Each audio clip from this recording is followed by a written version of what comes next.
أعوذ بالله من الشيطان الرجيم. بسم الله الرحمن الرحيم.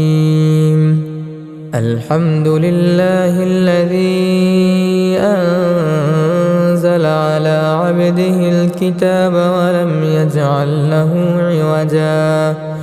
قيما لينذر بأسا شديدا من لدنه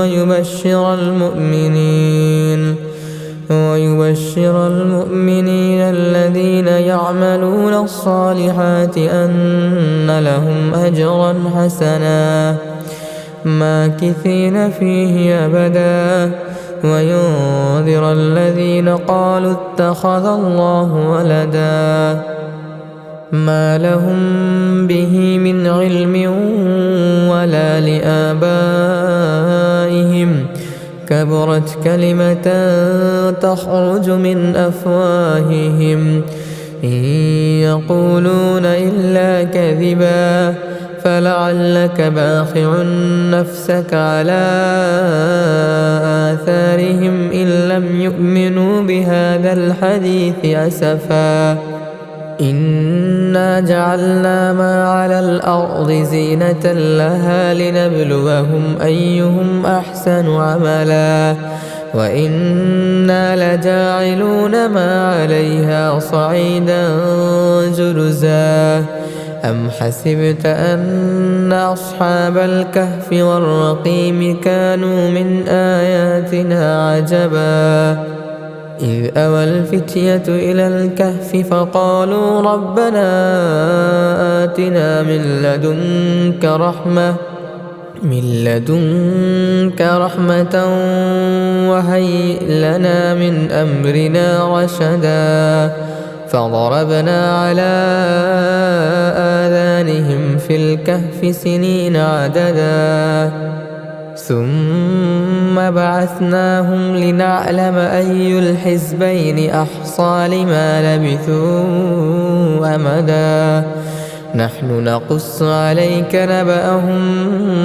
بالحق إنهم فتية آمنوا بربهم وزدناهم هدى وربطنا على قلوبهم إذ قاموا فقالوا ربنا رب السماوات والأرض لن ندعو من دونه إلها ربنا رب السماوات والأرض لن ندعو من دونه إلها لقد قلنا إذا شططا هؤلاء قومنا اتخذوا من دونه آلهة لولا يأتون عليهم بسلطان بين فمن أظلم ممن افترى على الله كذبا وإذ اعتزلتموهم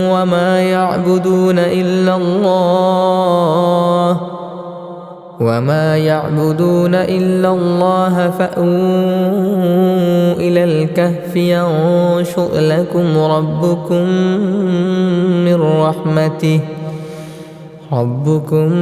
من رحمته ويهيئ لكم من أمركم مرفقا وترى الشمس إذا طلعت تزاور عن كهفهم ذات اليمين وإذا غربت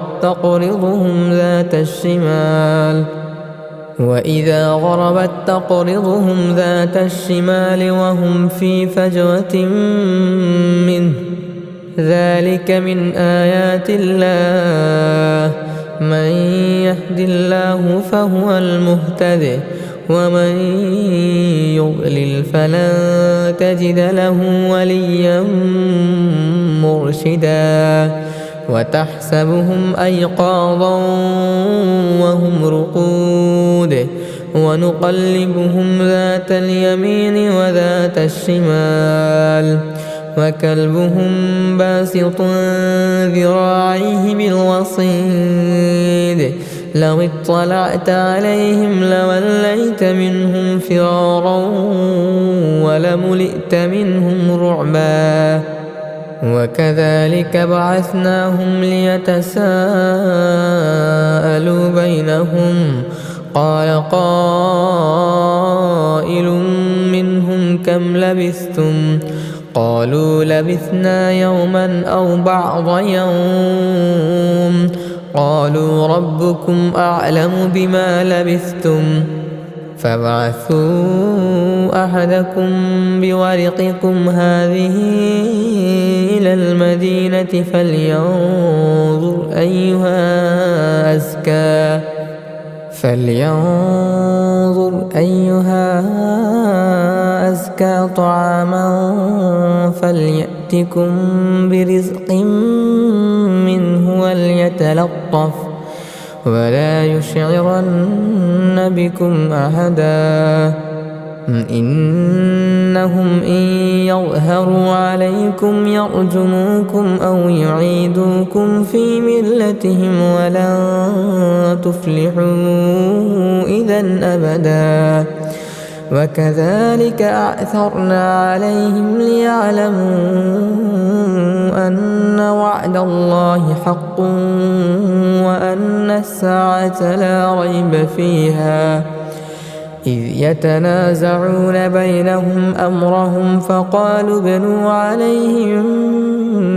بنيانا ربهم أعلم بهم قال الذين غلبوا على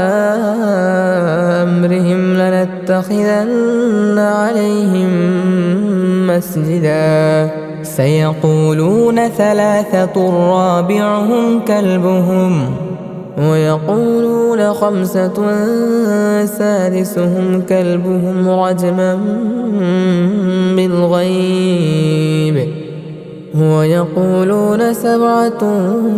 وثامنهم كلبهم قل ربي أعلم بعدتهم ما يعلمهم إلا قليل فلا تمار فيهم إلا مراء ظاهرا ولا تستفت فيهم منهم أحدا ولا تقولن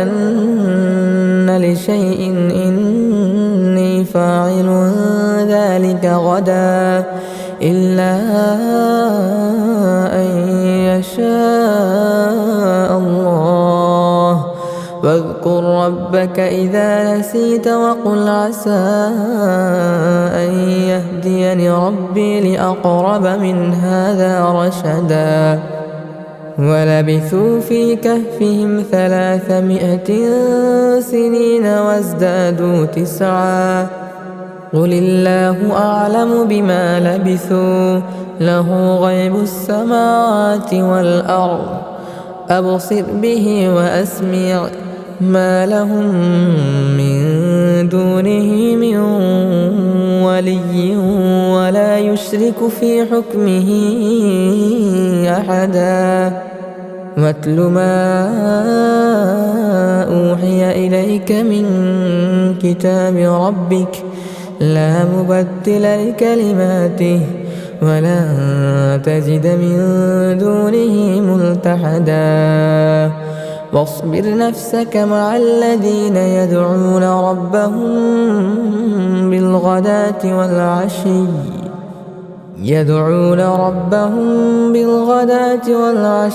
يريدون وجهه ولا تعد عيناك عنهم تريد زينة الحياة الدنيا ولا تطع من أغفلنا قلبه عن ذكرنا واتبع هواه وكان أمره فرطا وقل الحق من ربكم فمن شاء فليؤمن ومن شاء فليكفر أعتدنا للظالمين نارا أحاط بهم سرادقها وإن يستغيثوا يغاثوا بماء كالمهل يشوي الوجوه بئس الشراب وساءت مرتفقا إن الذين آمنوا وعملوا الصالحات إنا لا نضيع أجر من أحسن عملا أولئك لهم جنات عدن تجري من تحتهم الأنهار يحلون فيها من أساور من ذهب ويلبسون ثيابا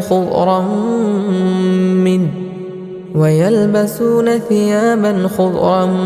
من سندس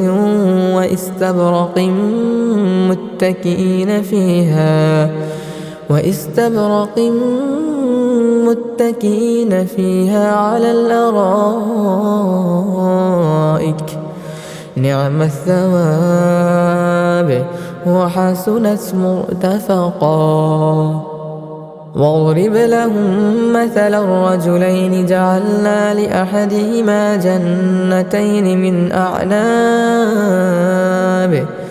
جنتين من أعناب وحففناهما بنخل وجعلنا بينهما زرعا كلتا الجنتين آتت أكلها ولم تظلم منه شيئا وفجرنا خلالهما نهرا وكان له ثمر فقال لصاحبه وهو يحاوره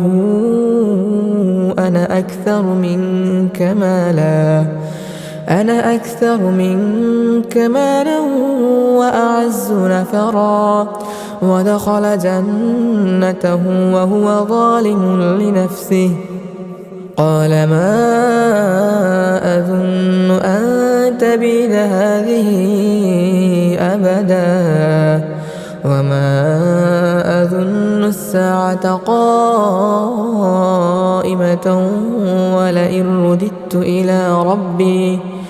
ولئن رددت إلى ربي لأجدن خيرا منها منقلبا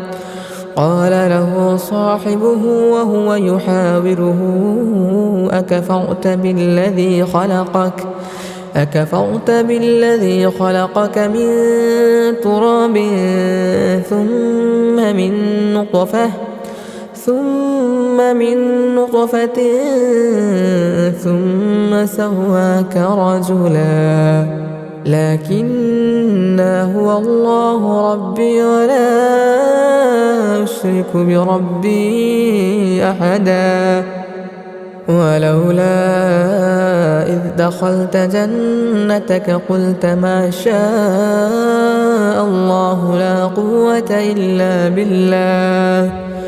إن ترني أنا أقل منك مالا وولدا فعسى ربي أن يؤتيني خيرا من جنتك ويرسل عليها حسبانا من السماء فتصبح صعيدا زلقا أو يصبح ماؤها غورا فلا تستطيع له طلبا وأحيط بثمره فأصبح يقلب كفيه على ما أنفق فيها وهي خاوية على عروشها ويقول يا ليتني لم أشرك بربي أحدا ولم تكن له فئة ينصرونه من دون الله ينصرونه من دون الله وما كان منتصرا هنالك الولاية لله الحق هو خير ثوابا وخير عقبا واضرب لهم مثل الحياة الدنيا كماء إن أنزلناه من السماء فاختلط به نبات الأرض فأصبح هشيما تذروه الرياح وكان الله على كل شيء مقتدرا المال والبنون زينة الحياة الدنيا والباقيات الصالحات خير عند ربك ثوابا وخير أملا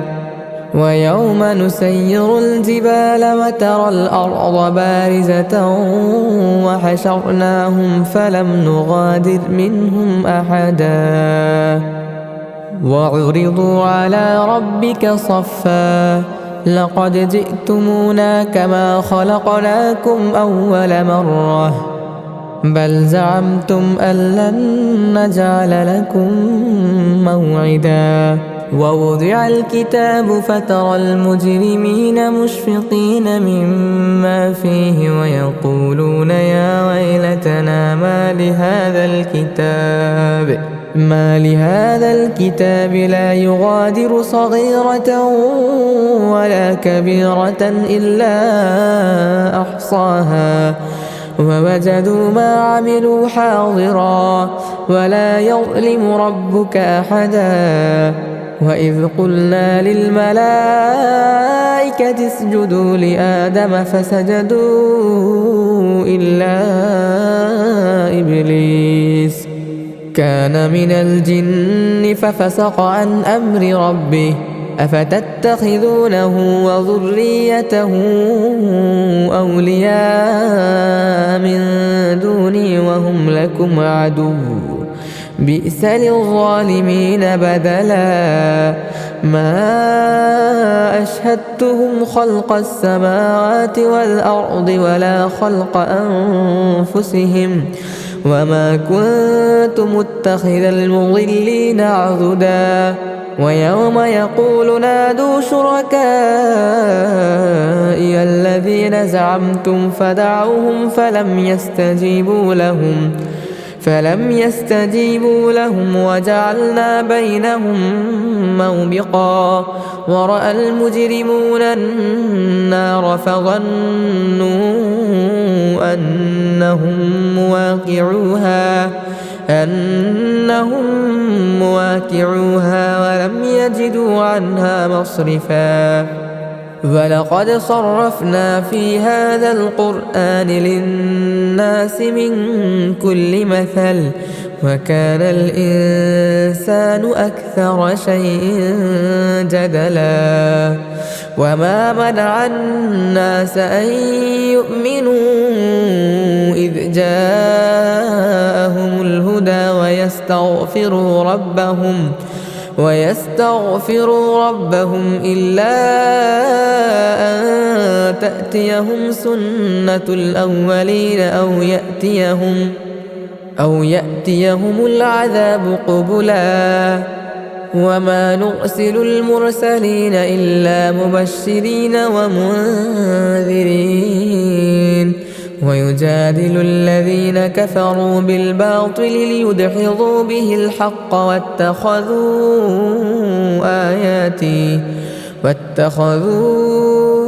آياتي وما أنذروا هزوا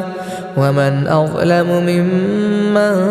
ذكر بآيات ربه فأعرض عنها ونسي ما قدمت يداه إنا جعلنا على قلوبهم أكنة أن يفقهوه وفي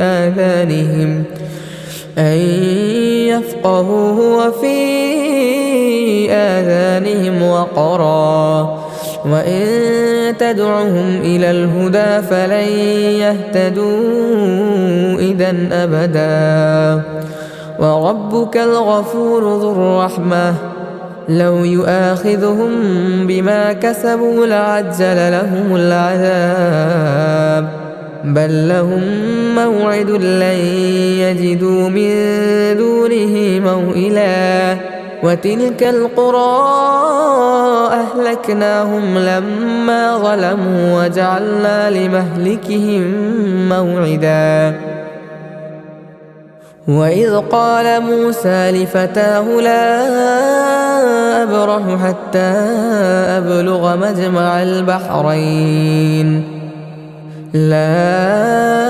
أبرح حتى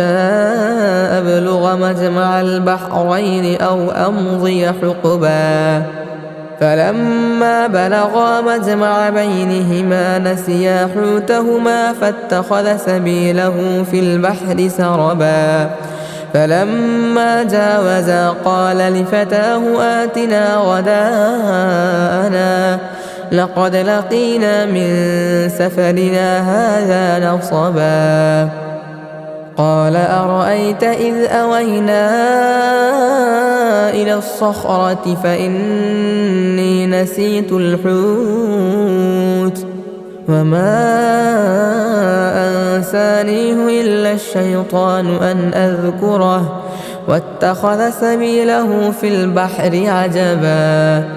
قال ذلك ما كنا نبغي فارتد على آثارهما قصصا فوجدا عبدا من عبادنا آتيناه رحمة من عندنا وعلمناه من لدنا علما قال له موسى هل أتبعك على أن تعلمني مما علمت رشدا قال إنك لن تستطيع معي صبرا وكيف تصبر على ما لم تحط به خبرا قال ستجدني إن شاء الله صابرا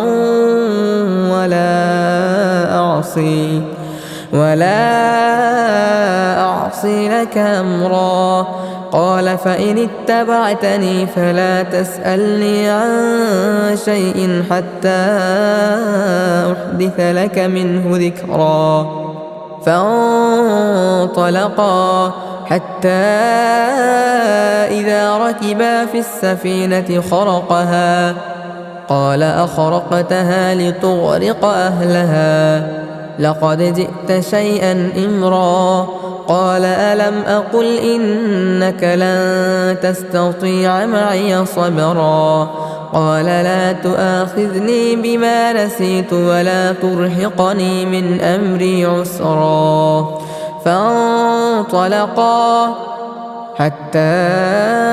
إذا لقيا غلاما فقتله قال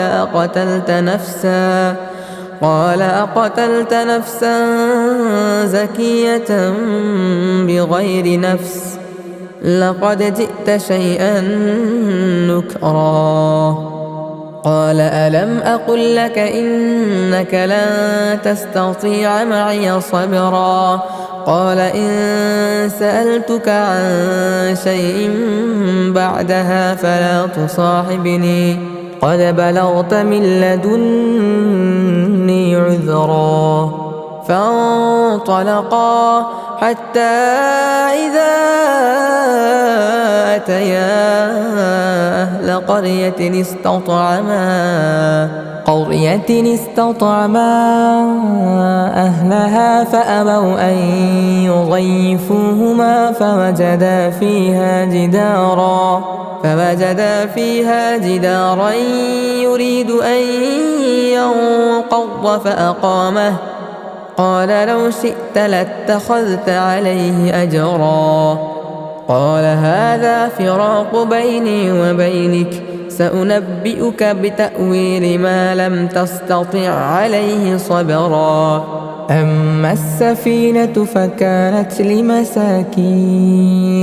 فكانت لمساكين يعملون في البحر فأردت أن أعيبها وكان وراءهم ملك يأخذ كل سفينة غصبا. وأما الغلام فكان أبواه مؤمنين فخشينا أن يرهقهما طغيانا وكفرا فأردنا أن يبدلهما ربهما خيرا منه زكاة وأقرب رحما. وأما الجدار فكان لغلامين يتيمين في المدينة وكان تحته كنز لهما وكان أبوهما صالحا فأراد ربك أن يبلغا أشدهما ويستخرجا كنزهما رحمة من ربك وما فعلته عن أمري ذلك تأويل ما لم تسطع عليه صبرا. ويسألونك عن ذي القرنين قل سأتلو عليكم منه ذكرا. إنا مكنا له في الأرض وآتيناه من كل شيء سببا فأتبع سببا حتى إذا بلغ مغرب الشمس وجدها تغرب في عين حمئة ووجد عندها قوما قلنا يا ذا القرنين إما أن تعذب وإما أن تتخذ فيهم حسنا. قال أما من ظلم فسوف نعذبه ثم يرد إلى ربه فيعذبه عذابا نكرا. وأما من آمن وعمل صالحا فله جزاء الحسنى وسنقول له من أمرنا يسرا. ثم أتبع سببا حتى إذا بلغ مطلع الشمس وجدها تطلع على قوم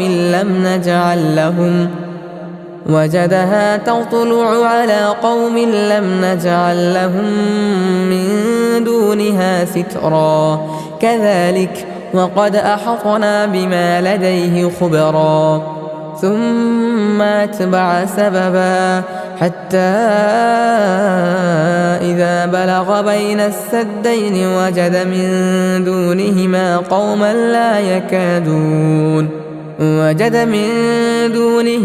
قوما لا يكادون يفقهون قولا. قالوا يا ذا القرنين إن يأجوج ومأجوج مفسدون في الأرض فهل نجعل لك خرجا على أن تجعل بيننا وبينهم سدا. قال ما مكني فيه ربي خير فأعينوني بقوة أجعل بينكم وبينهم ردما. آتوني زبر الحديد حتى إذا ساوى بين الصدفين قال انفخوا حتى إذا جعله نارا قال آتوني أفرغ عليه قطرا. فما استطاعوا أن يظهروه وما استطاعوا له نقبا. قال هذا رحمة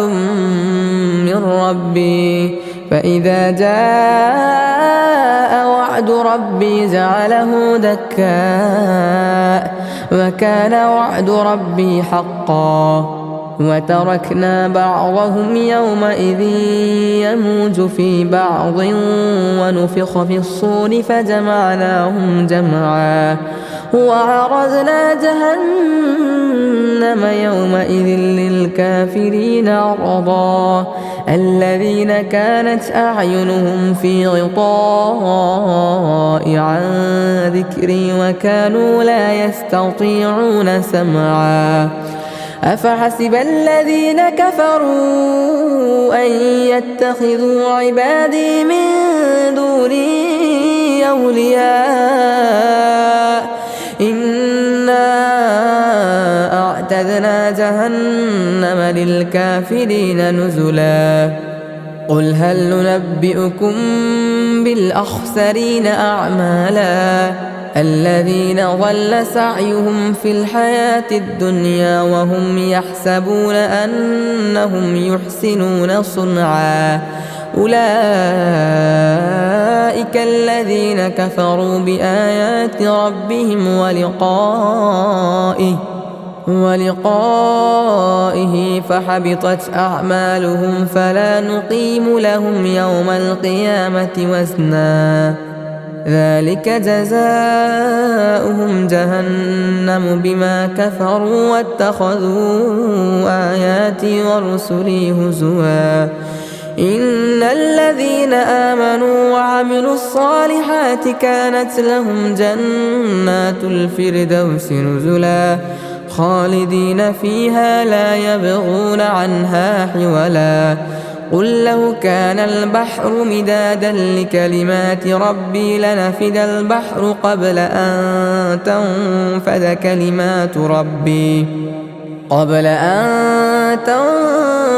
كلمات ربي ولو جئنا بمثله مددا قل إنما أنا بشر مثلكم يوحى إلي أنما إلهكم إله واحد فمن كان يرجو لقاء ربه فليعمل عملا صالحا ولا يشرك بعبادة ربه أحدا.